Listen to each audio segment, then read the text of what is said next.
Hi, this is Llarold, and today I've got a guide for the re-released Mage Tower challenge for Brewmaster Monk. I actually had to complete this challenge a second time because I forgot to record the first one, but honestly no big deal. I think the second kill only took a couple of pulls once I had everything figured out. This will be a quicker video than my usual guide, so let's just get right into it. This is the talent setup I ran. Unlike some of the other tanks, such as Warrior, I think this setup is pretty much mandatory. I don't think there's much in the way of wiggle room at all. You could run Eye of the Tiger, but I think the extra damage keybind is worth it to be able to have some damage you can put out at range. And Tiger's Lust, I would say, is really good. You could use Chi Torpedo if you're more comfortable with that, but I think the loss of control is not good in this fight. The other ones I would say are really not swappable at all. Bob and Weave will be fine for Phase 1 and most of Phase 2, but you really want an extra defensive cooldown, which you're going to get from Dampen Harm, as you get deep into Phase 2 of the challenge. Summon Black Ox Statue is very important here, as it will gather up the Nether Horrors and keep them off of Velen as they spawn and come streaming in, and it just generally makes them easier to pick up and keep them controlled. This is a DPS race, so having Ring of Peace and being able to knock stuff away and kite actually doesn't wind up being very useful anyways. Now let's move on to gear, and I really didn't do much fancy stuff here.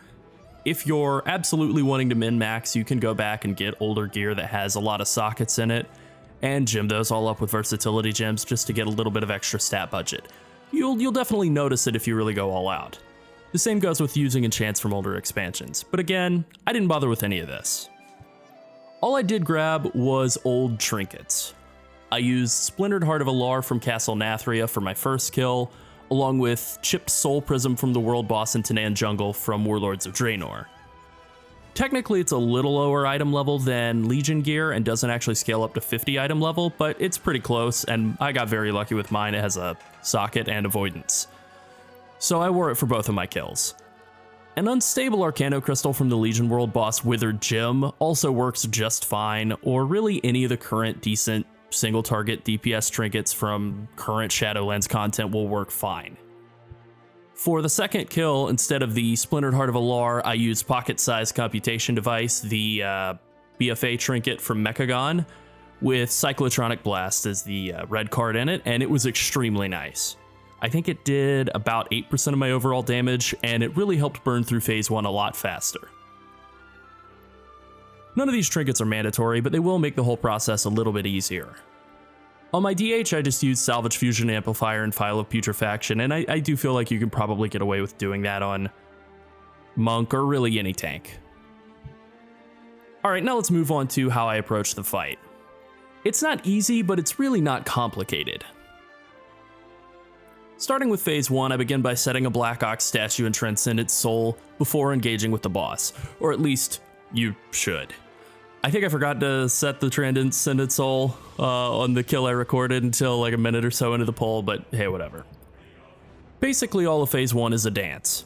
You jump into melee range with Inquisitor Varus, slam him with as much damage as you can until you hit 5 stacks of his debuff, then jump out of the circle and deal with his adds, and if you're able to interrupt his drain life normally, that's great, but if he starts casting it and you're out of melee range from him and you don't want to get back in and refresh your stacks, you use Paralysis to interrupt it instead.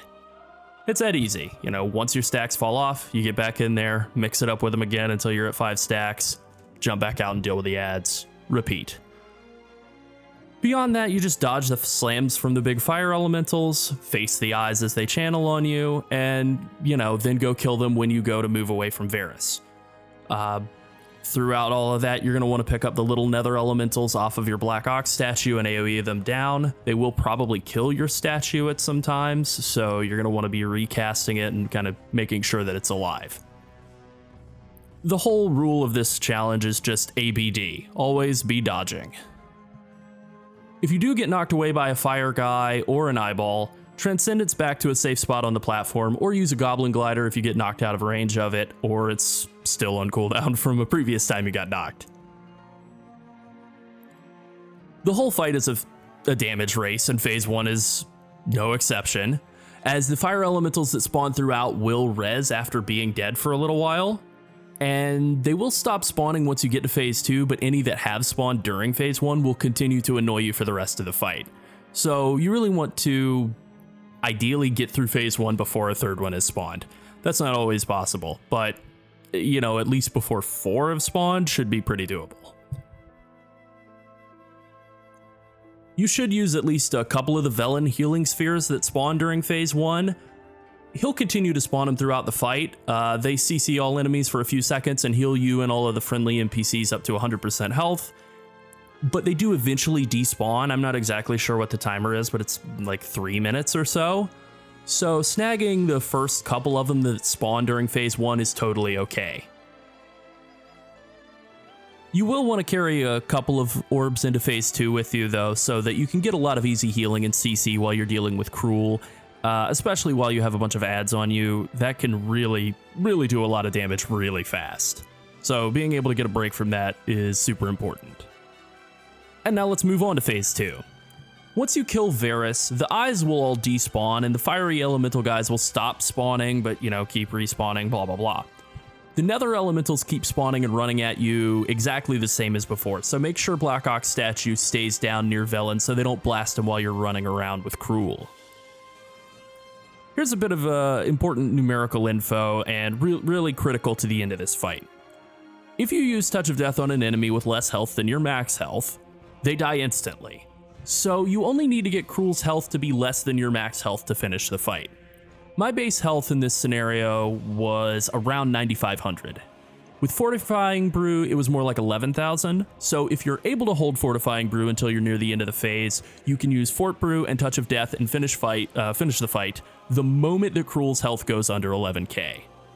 This is what I was trying to do in both of my kills. I think I pulled it off in the first one, and in the second one I had to use Fortifying Brew a little earlier.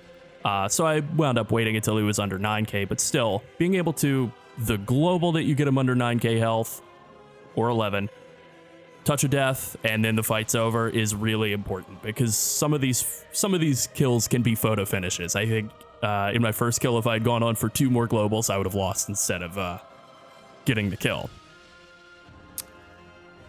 Alright, so when phase 2 starts, Cruel will land and immediately start smacking you. He has 5 abilities. The first, and the one you're likely to not ever see, is a ranged Void Bolt that he'll only use if you're way out of melee range. Again, this is just another way to de-incentivize you from kiting, which you really should never do anyway. It hits super hard, it's a massive slow that you can't Tiger's Lust off. Just be near him and attacking the whole time and you'll be fine. The other 3 or 4 abilities are cast pretty frequently, and they sort of follow a pattern but not exactly. Annihilate is his main tank nuke. It deals a massive amount of physical damage and increases your damage taken by 110% per stack. It's not bad at first, but it will become very deadly after 3 or 4 stacks, and you'll need to use major defensive cooldowns like Celestial Brew, Dampen Harm, Fortifying Brew, and Zen Meditation to live through each cast deep into the phase. He does a Fiery Stomp that leaves a pool of fire that slows you under your feet. This ability has a bit of a travel time on it, so if you're moving around him in circles all the time, sometimes he can kind of miss you with the entire thing. The fire circle really hurts, so be ready to roll or Tiger's Lust out of it immediately, and be liberal with using Velen's healing orbs while you're coming out of this. Try not to stun him deep inside the fire circle, but I would say that running right to the healing orbs as soon as you're coming out of a fire circle is a pretty good technique. That's something that I started doing that made phase 2 much easier for me across all of the tanks. The most important ability in phase 2 is Twisted Reflection. You have to interrupt this or it will cause Cruel to heal for 5% of his health every time he attacks you. And you'll lose pretty much immediately. He'll be full health in a matter of seconds. It lasts for 45 seconds too, so if this does go off, there's no way you can kite it out, realistically. Unless he's basically already dead and he manages to get a cast off and then you can stun him and then Touch of Death him, you've basically lost.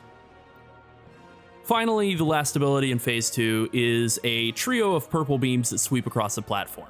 He doesn't actually do anything to telegraph this, like he doesn't have any sort of cast timer or anything, they'll show up sometimes. I basically just run through them. You can use Transcendence or roll to get through them a little bit safer, but they really aren't a big deal. The real issue that they have is that they can push you into healing spheres when you're not ready to use them, or into fire circles, which can be, you know, pretty nasty. Just beware of them and be ready to move through them really quickly, and they shouldn't be an issue at all. I think they're mostly intended to punish you for trying to stay in the middle of the platform, but generally, you're going to want to fight most of Phase 2 kind of around the middle of the platform. You don't want to be right on top of where Velen's orbs will spawn, since you want to leave room for the fire patches so that you can safely move in between them and pick up the orbs. But you will basically be moving Cruel around in a big circular pattern where Velen is hanging out. This will keep you close to orbs for emergency healing, and it will make picking up the adds as they spawn pretty simple. Alright, that's about it. I'm gonna play the kill now, and if you have any questions, feel free to ask. Like and subscribe, blah blah blah. Thanks for watching, and good luck with the Mage Tower.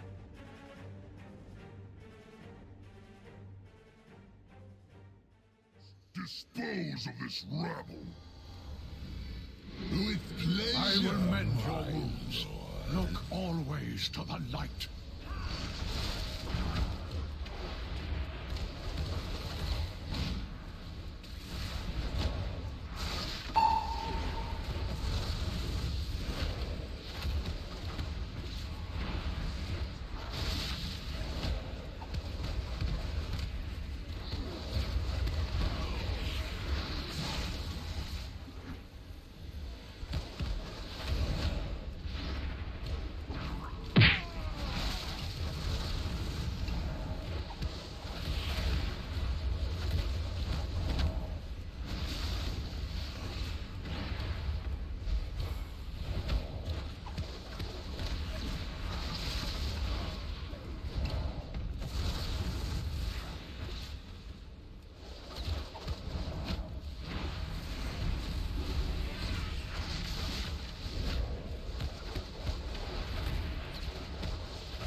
Infinite, our numbers are endless.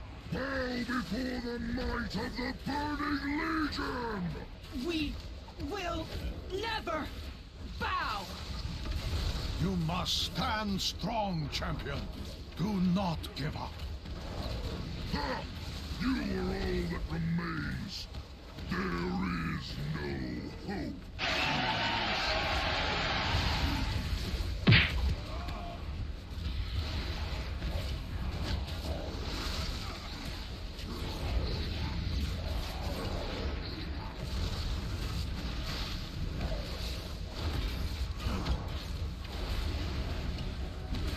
No one is coming to save you. It is you who are alone. This is not your time has come.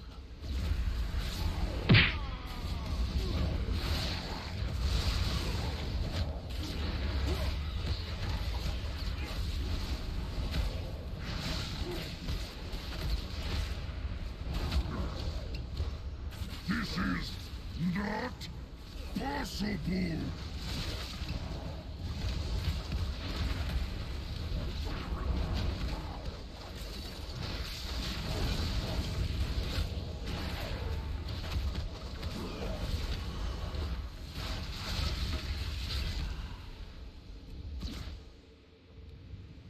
So be it. You will not stand in our way any longer. Behold the wrath of Cruel!